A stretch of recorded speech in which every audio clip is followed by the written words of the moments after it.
నమస్తే రమ్మగారు. నమస్తే జయ. మనిషి జీవితం మొత్తం డబ్బు చుట్టే తిరుగుతుందా? ప్రధానం అంటే పూర్తిగా మన జీవితం మొత్తానికి ప్రధానం డబ్బే అనే వాదన కూడా వింటున్నాం. డబ్బు లేనిదే ఏదీ లేదు. ఈవెన్ బంధాలు, అనుబంధాలు ఇవన్నీ కూడా డబ్బుతోనే ముడిపడి ఉన్నాయి అనే ఒక వాదన కూడా మనం వింటున్నాం కదా రమ్మగారు. మీరేం చెప్తారు? ధనమూలం ఇదని జగత్ అన్నారమ్మా. అంతేనా? ధనమే అన్నిటికీ మూలం. ఉమ్, డబ్బు ఉంటేనే చాలా ఉంటాయి, కానీ డబ్బు ఉంటేనే ఉంటాయి అనలేం మనం. అప్పుడప్పుడు డబ్బులు లేకుండా కూడా ఏదైనా జరగచ్చు, ఉండొచ్చు, ఉంటుంది తక్కువ. కానీ డబ్బే సర్వస్వం అంటానికి వీలు లేదు. కానీ డబ్బు కావాల్సిందే. చూడు, ఒకటే పాయింట్. అంతే కదా, ఒకటే పాయింట్ కదా. నువ్వు డబ్బులు లేకపోతే డబ్బు లేదు, నీకు అన్నం లేదు, నీళ్లు లేవు, తలదాచుకునేందుకు గూడు లేదు, చుట్టాలు పక్కాలు స్నేహితులు ఎవ్వడూ రాడు. అంతే.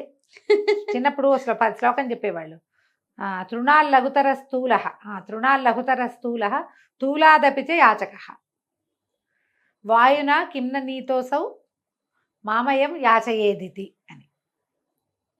తృణాల్ లఘుతర స్థూల అంటే గడ్డి పరక కంటే స్థూల దూదిపింజ దారపోగు చాలా సులువు. గడ్డి పరక గాలికి వస్తే ఎగిరిపోతుంది. అసలు దారపోగు అయితే నువ్వు ఉఫ్ఫు అంటే చాలు, గడ్డి పరక నువ్వు ఉఫ్ఫు అని అనలేవు. అవును. ఇదైతే దారపోగు, ఇది దూదిపింజ, అవి సింపుల్గా పోతాయి. వాటికంటే తేలికైన వాడు యాచకుడు, డబ్బు అడిగేవాడు, డబ్బు లేనివాడు అని చెప్పుకుందాం మనం. ఎందుకు గాలి వీడిని తీసుకెళ్ళిపోలేదంటే, గాలి వీడు నన్ను కూడా అడుగుతాడేమో అని తీసుకెళ్ళలేదు గాలి అని. ఓహో, అది ఎప్పుడు చదువుతుండేదాన్ని చిన్నప్పుడు నేను. ఓకే. ఈ అడిగే అవసరం ఎందుకు వస్తుందమ్మా? లేకపోతేనే కదా. అంతే. ఎవరి దగ్గర డబ్బులు ఉంటే అడుగుతామా? మన దగ్గర డబ్బులు ఉంటే మనం ఎందుకు అడుగుతాం? మన బట్టలు మంచిగా ఉంటే పక్కవాడిని అడగం మనం. ఇప్పుడు అట్లా లేదు. యాచకులు కూడా వాళ్ళ దగ్గర బోళ్ళని కోట్లు కూడబెట్టి అడుక్కుంటూ ఉంటారు. మరి లేటెస్ట్ యాచకుల గురించి మనం చెప్పలేము.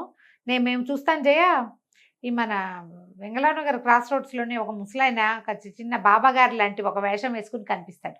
బాబాగారు వేషం అనకూడదు, ఎత్తుకో బట్ట కట్టుకుని గంధపు బొట్టు ఏదో పెట్టుకుని, తర్వాత ఒక ముసలావిడే కనపడుతూ ఉంటారు.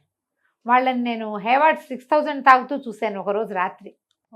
నిజంగా నేను ఇంత ఓపెన్ ఇలా చెప్తున్నానంటే నిజం కాకపోతే ఎందుకు చెప్తాను? చూసి మేము ఆశ్చర్యపోయాం. రాత్రి 11 గంటల వేళ 12 గంటలకో మేము వాటి నుంచి వాడు రాత్రిపూట వస్తూ ఉంటే కనపడ్డారు వాళ్ళిద్దరు, ముసలమ్మ ఆయన కూడా. ఇప్పుడు చూడు, అంత తాగలిగి ఇదిగా ఉండేవాళ్ళు అడుకోవాల్సిన అవసరం ఏమిటి? ఈ కాలం అది. అంతే అంతే. మనకి డబ్బు లేకపోతే మనం దూది పింజ కంటే చులకనమ్మా, చులకన దానికంటే కూడా. ఎవరికైనా సరే డబ్బులు అవసరము. డబ్బే కాదు అనేది అప్పుడప్పుడు మనకి వర్కౌట్ అవుతుంది, కనపడుతుంది మనకి. అప్పుడప్పుడు కనిపిస్తుంది. జీవితం నీకు కావాల్సింది డబ్బే కాదురా, ఇంకా చాలా ఉన్నాయని చూపిస్తుంది ప్రతివాడికి. ఎవడి అవగాహనని బట్టి, ఎవడి అవకాశాన్ని బట్టి వాడికి. అంతేగా. వాళ్ళ పరిస్థితిని బట్టి. ఈ రోజున నా దగ్గర ఇన్ని డబ్బులు ఉన్నాయి, అయినా కూడా నాకు ఇదేమీ వర్కౌట్ కావట్లేదు, మనుషులు ఎవరు నాతో లేరు, లేదా జీవితం నాతో లేదు, అది అర్థమవుతుంది. అందుకని డబ్బు వెనకాల పరిగెత్తినా మధ్యలో పరుగాపి చుట్టుపక్కల చూసుకోవాలి ఎవడైనా. ఇప్పుడు సంపాదన కోసమే వెంబడబడతాం. అవును. చివరికి సంపాదన ఉంటుందంటే ఉండదు. మనమేం వాటిని పట్టుకెళ్ళలేము. ఏది మనతోటి రాదు. కానీ మన చివరి అడుగు వరకు అది అవసరం. కరెక్ట్. డబ్బు అవసరం అమ్మ, దాన్ని గౌరవించాలి. డబ్బుని దానికి ఇవ్వాల్సిన గౌరవం ఇవ్వవలసిందే. నువ్వు వెంబడపడతావా, సగమే పరిగెడతావా, అవంతా నీ ఇష్టం. నువ్వు దేన్ని పోగొట్టుకుంటున్నావు, డబ్బులు వెనకాల పరిగెత్తేది అనేది ఇండివిజువల్గా ప్రతివాడు చూసుకోవాలి. ఇప్పుడు ఒక ఇల్లు, ఒక సంసారం, ఇంట్లో అందరూ డబ్బు వెనకాల పరిగెత్తే వాళ్ళే, అందరి దగ్గర డబ్బులు ఉన్నాయి, వాళ్ళకేం ప్రాబ్లమ్స్ కనపడవు జయ. అట్లా కాకుండా మన సమూహంలో నీ డబ్బుకు విలువ ఇవ్వని వాళ్ళు, నువ్వు ప్రేమగా ఆపేక్షగా ఉండాలని కోరుకునేవాళ్ళు, నువ్వు మర్యాద ఇవ్వాలని కోరుకునే వాళ్ళు ఉండొచ్చు నీ సమాజంలో. ఇప్పుడు ప్రతివాడికి ఇండివిజువల్గా ఒక ఫ్యామిలీ సమాజం ఉంటుంది కదా.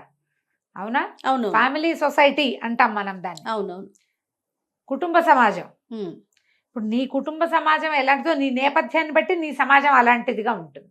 ఆ పరిగెత్తేటప్పుడు ఎక్కడైనా ఆగాలా నేను అనేది నీకు నువ్వు ప్రతి వాడు ఆలోచించుకోవాలి. అవగాహనతోటి ప్రవర్తిస్తే నువ్వు సంపాదించిన కోటాను కోట్ల రూపాయలు చివరి దాకా నీకు సహాయకారిగా ఉండాలి.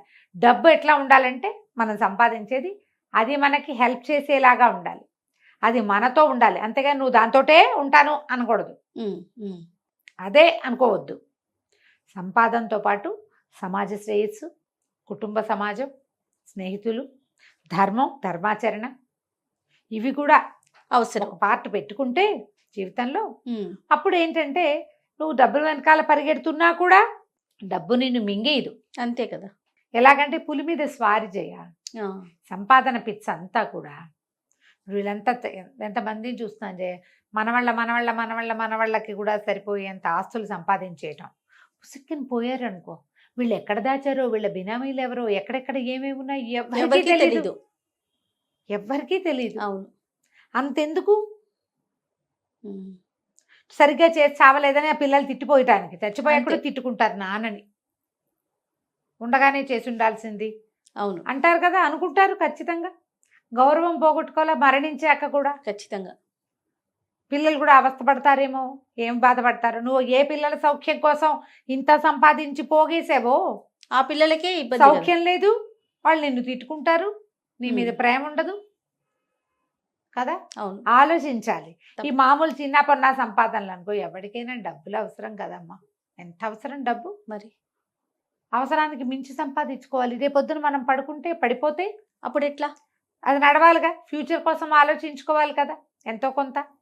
మన ఫ్యూచర్తో పాటు మన పిల్లల ఫ్యూచరు, అంత మటుకు చాలు. ఉమ్, మన వాళ్ళ ఫ్యూచర్లో ఆలోచించక్కర్లేదేమో అనిపిస్తుంది. yes. మనం మన పిల్లలు మన వాళ్ళ దాకా చూసాం, మన పిల్లలు అక్కడి నుంచే చూస్తాం, ముందుకెళ్తారు. చాలు కదా. అంతవరకు ఆలోచించితే కనీసం ఈ బంధాలు బాంధవ్యాలు వీటి మీద కొంత ఆలోచిస్తామేమో అప్పుడు కూడా. అవును, అంతే కదా అంతే రమ్మగారు? అంతే. ఎవరైనా సరే ఏమంటే మెరుగు బంగారు కణికలు ఎవరు మింగబోరు, ఎవడైనా ఉప్పు అన్నమే తినాల్సిందే, అన్నం తినాల్సిందే కదా. అవును, అవును. ఓ చిచ్చుకడు ఉప్పేసిన ఏదో ఒక కూర పప్పు తింటేనే నీ పొట్ట నిండుతుంది. బంగారం మింగం, నోట్లు తినం, పొలాలు ఆస్తులు మింగలేం మనం, ఉమ్, రోజుకోటి తింటూ బతకలేము. దీనికి ఆహారం కావాలంటే దీనికి ఎన్ని కావాలి మనకి, ఎంతమంది సహాయపడాలి ఆ, దానికి. అది అది నీ పళ్ళెల్లోకి ఒక గుప్పెడు అన్నం రావాలంటే ఓ రైతు పని చేయాలి, ఓ వ్యాపారస్తుడు దాన్ని తేవాలి, ఓ ఇంట్లో ఉన్న ఆడమనిషి దాన్ని బాగు చేసి వండాలి. ఎన్ని లింకులు ఉన్నాయి మరి. ఈ ప్రతి లింకుని గౌరవించాలి కదా. ఆలోచించండి, ఎంత సంపాదన ఉంటే అంత ధర్మాచరణ ఉండాలి. ఉమ్, ఈ ధర్మంలో ఒక భగవంతుడు, సమాజ సేవే కాదు, కుటుంబం. మనం ఏ కుటుంబంలో పుట్టామో అది, ఏ జాతిలో పుట్టామో అది, ఏ దేశంలో పుట్టామో దాని గురించి, ఇవన్నీ ఆలోచిస్తే నీ డబ్బు సంపాదన నువ్వు ఎంత పరిగెత్తినా మంచిదే. అది నువ్వు డబ్బు వెనకాల పరిగెడుతున్నట్టు కాదు, సమాజహితం కోరి కొంత పని చేస్తావు కదా నువ్వు. ఉమ్, ఉమ్, ఇలా ఆలోచిస్తే ఏది ఇప్పుడు ఎంత ఉంటే అంత. ఇప్పుడు కోటీశ్వరుడు అయితే వాడు ఏం చేస్తాడు, వెంకటేశ్వర స్వామికి ఏదైనా చేయిస్తాడు. ఉమ్, కొంతమంది ఏం చేస్తారు, ఓ ట్రస్ట్లో ఏవో పెట్టి ఇక పిల్లల ఎడ్యుకేషన్ అని, ఎవరైనా పెద్దవాళ్ళకి అనాథ శరణాలయాలని, సోషల్ కాజ్ కోసం పనిచేస్తారు. చేస్తారు. మన బోటి వాళ్ళ మనం ఏం చేస్తాం, ఏదో ఒక అనాథ శరణాలయానికి డబ్బులు ఇచ్చి, పిల్లలు పుట్టినరోజులప్పుడు అక్కడికి వెళ్ళి వాళ్ళ భోజనం పెట్టి, ఓ ఓల్డ్ ఏజ్ హోమ్ ఉంటే వాళ్ళకి ఏదైనా చూసి, మన ఇంట్లో పనిచేసే వాళ్ళకి ఓ 10 రూపాయలు ఎక్కువ ఇచ్చి, ఏదైనా వాళ్ళ పిల్లల్ని చదివించి ఎంతో కొంత చేస్తాం. ఎవరికి తోచింది ఎవరికి తోచింది వాళ్ళు. ఖచ్చితంగా అది ఉంచుకోండి. అప్పుడు మీరు ఎంత సంపాదించినా మీకు ఒక సాటిస్ఫాక్షన్ లభిస్తుంది, ఇది చేస్తున్నాం మనము అని. ఎస్. Satisfaction important. దాంతో మీరు ఎంతైనా పరిగెత్తండి, డబ్బులు వెనకాల ఏం పర్వాలేదు. రైట్. నమస్తే రమ్మగారు. నమస్తే.